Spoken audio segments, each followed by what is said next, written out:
Hi everyone, so I'm just going to show you how to do a painting. I've got a photograph here, so I'm using water-based oils and we're going to do it in the style of impressionist painters. What I've done with this one, you can either draw it on freehand onto your canvas, or you can use a grid where you mark the squares out on your canvas and then on top of your photograph and transfer it. Well, the third option is what I've done, is to use tray stain, which you put over the canvas as such, put your picture on top and draw over it, and then it's transferred onto there. Right, so we're just going to start off then today.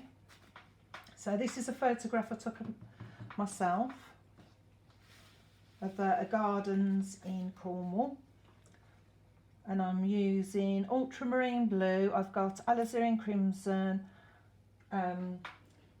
yellow, cadmium yellow, white, titanium white, and the burnt umber. So we're just going to start off mixing a bit of the sky up.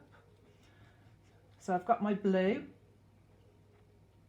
So always mix the light into your colours in that way. So you add your white and then add the little bits of blue afterwards.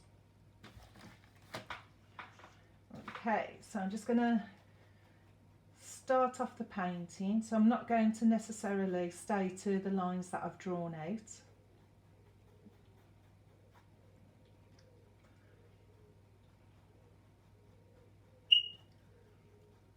Okay.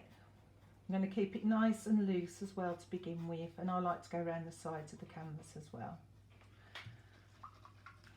If you want to, you can use a piece of card, something like this, just to test your colours out on first, to see which ones you like.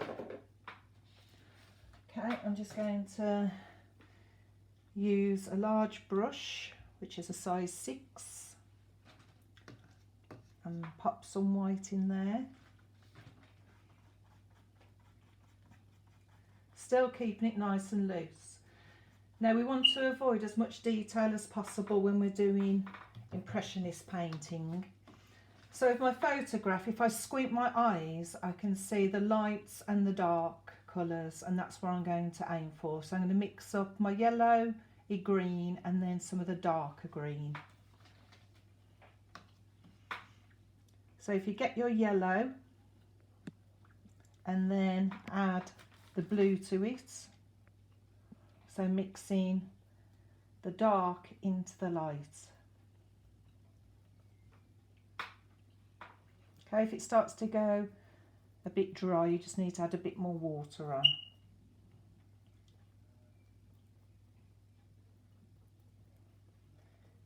Okay, so keep mixing until you're happy with the colour.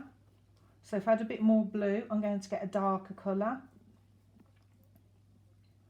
Let's just squeeze all that out the brush because we don't want to waste our paints.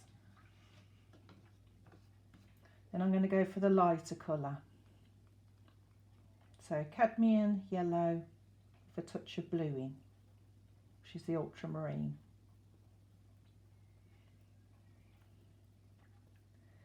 Try and make up quite a large quantity of paint, especially if you're going to be doing quite a large area. Okay, all right, so we're just going to go in. So if you squint your eyes and pick out the colours that you can see, so the different tones, the shades.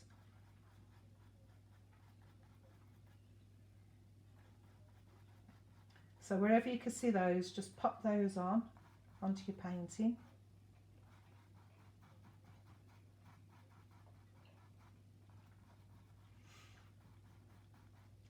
So around the back I've got quite a hazy green, so I'm just going to add some white onto that now.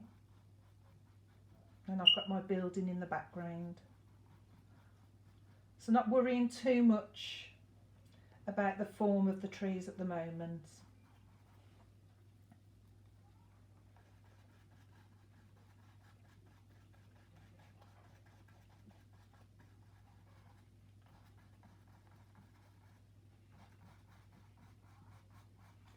So using expressionistic movements with your paintbrush. You really want to bring out where the light is in the trees.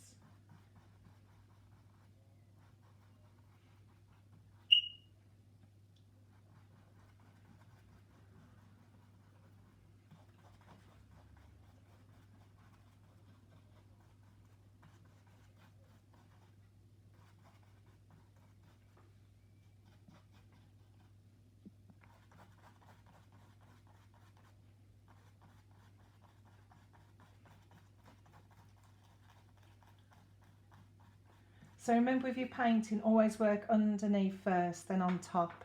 So you wouldn't do your sky afterwards. You do it first and do your trees over the top. Otherwise you can tell that you've painted around it. We want to look looking as good as possible. Okay, so I've got quite a few light areas on now. So I'm just going to go in with the darker green.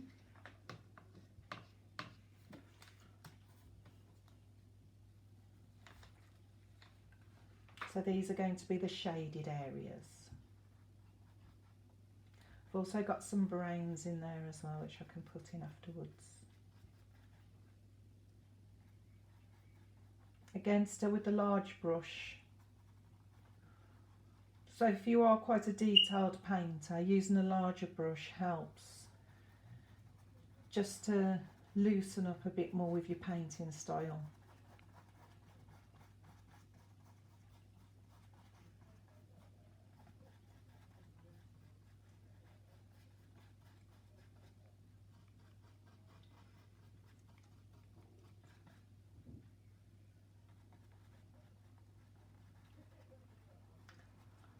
Think about the trees as well, the leaves, as you're doing it. So bring those out a bit more.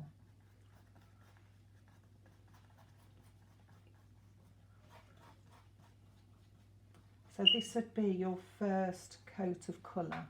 I'm just going to add a little bit of white in here, just to throw these back a bit more, because we don't want it overpowering the painting, and it gives, especially if you've got lots of green, it just gives it a bit of recession.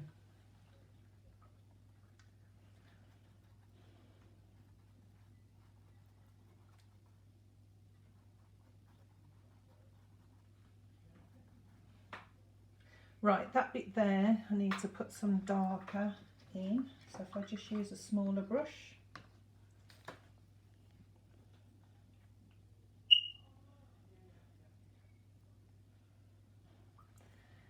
Okay.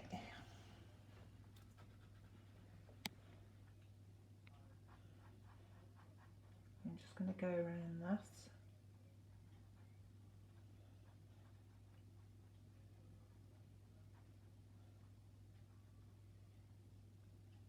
Just to pull that out a bit more. Okay, so back to my darker.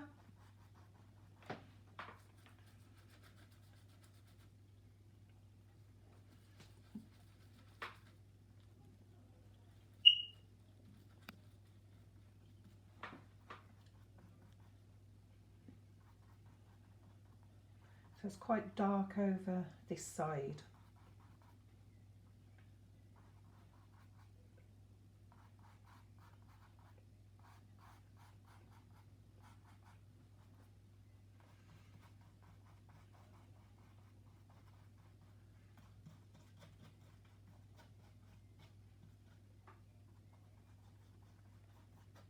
Again, keeping it nice and loose.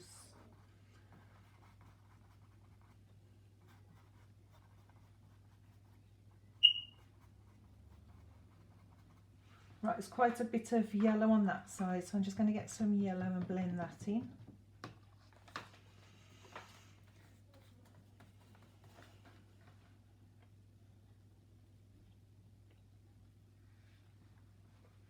And I put a bit of white in with it as well.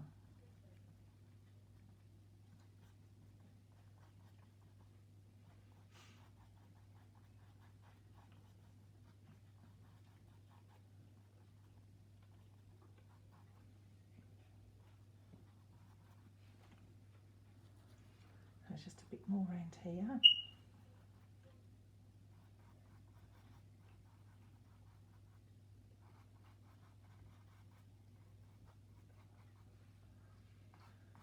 Right, and I'm going to just move down the painting a bit more now.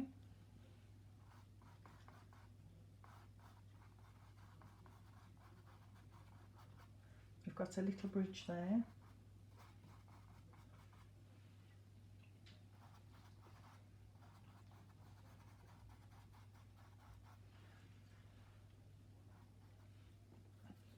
Just go back up here for some more darker colours.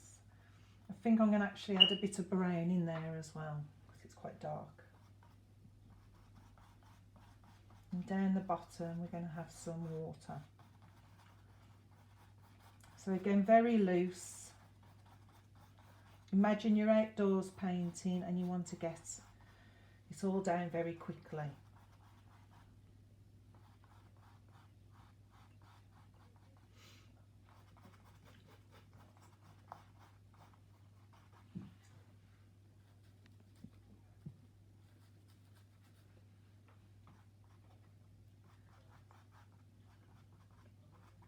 Some big leaves down there.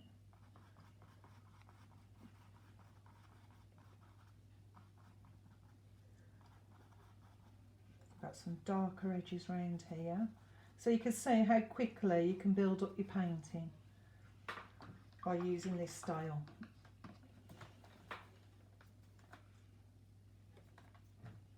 Okay, so we've got some white around here of flowers that we can start to just pop in.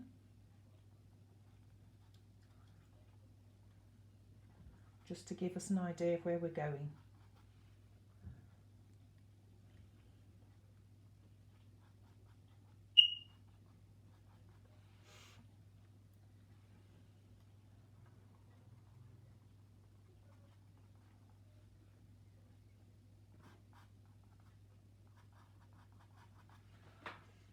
Okay, so I'm just going to mix up a pink colour. So I'm going to use the alizarin crimson, which is a good colour for pink, rather than the cadmium red. Again, use the white first, the lighter colour, and then take a little bit of the cadmium to put in there. If I want it a little bit more orangey coloured, I can add a bit of yellow in there, so just to warm it up. I can start to put some of those colours in. So that's one of the lovely things about the Impressionists. They saw lots of different colours, so don't be scared to experiment with those colours.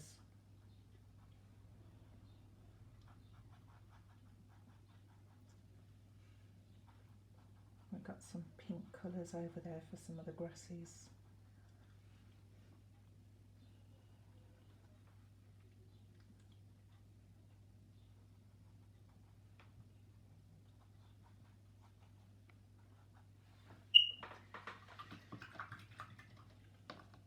Okay, then if you wanted a darker green, you could either add a little bit more darker blue in, just to get these really dark colours. So colours like dark blue and purple are much more gentle colours for shadow, rather than using black. So you want to try and avoid that as much as possible. Quite dark around there. You'll tend to find one side of your paintings darker than the other, depending on the light source.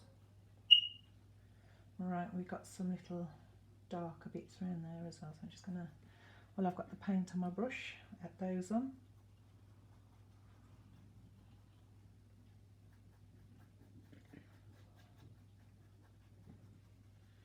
Okay, then just before we finish, I'm just going to add some water on, which is at the bottom of the painting, and then we can leave it to dry until the next stage. So if you just paint that on very quickly. If it goes dry like that, you just add more water.